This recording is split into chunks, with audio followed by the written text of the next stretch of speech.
It is our hope that this scriptural evidence against the Vatican II Church will strengthen Catholics in their opposition to it.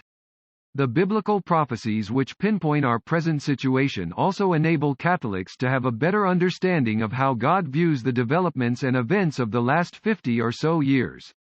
But most of all, the Apocalypse uncovers the false resistance to this apostasy, even among the so-called traditionalists, who advocate a position in reference to this harlot church which demands that they remain united to its antipopes and the Vatican II sect. Such a false, "we resist you," places them right in the very bosom and womb of the harlot. By their own profession, they are still obstinately united to the mother of the fornications.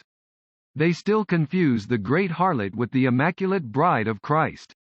They still taint a pure and unsullied resistance to the harlot by sticking themselves in the midst of her abominable dominion. Apocalypse 18. Verse 4 and 5, "And I heard another voice from heaven, saying, Go out from her, my people, that you be not partakers of her sins, and that you receive not of her plagues. For her sins have reached unto heaven, and the Lord hath remembered her iniquities." If they don't completely break with the great harlot, these people will lose their souls in the eternal fire for blaspheming the Church of Christ the King, which has no fellowship with the works of darkness, no part with the unbeliever, and no concord with the woman of iniquity.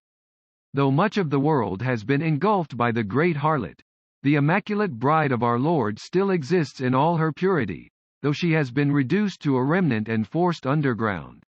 This woman, the remnant Catholic Church in the last days, is described in chapter 12 of the Apocalypse after the vision of the woman clothed with the sun, Our Lady of Fatima. Apocalypse 12. Verse 6, "And the woman fled into the wilderness, where she had a place prepared by God, that there they should feed her 1,260 days." Apocalypse 12. Verse 14, "And there were given to the woman 2 wings of a great eagle, that she might fly into the desert unto her place, where she is nourished for a time and times, and half a time, from the face of the serpent." If we have not joined already, we must enter this remnant Catholic Church in the wilderness.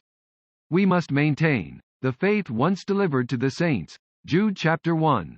Verse 3, and come closer to God by receiving the true sacraments, and practicing devotion to the Immaculate Heart of Mary and the Holy Rosary. Apocalypse 12. Verse 17, "And the dragon was angry against the woman, and went to make war with the rest of her seed, who keep the commandments of God, and have the testimony of Jesus Christ." Apocalypse 14. Verse 12, "Here is the patience of the saints, who keep the commandments of God, and the faith of Jesus."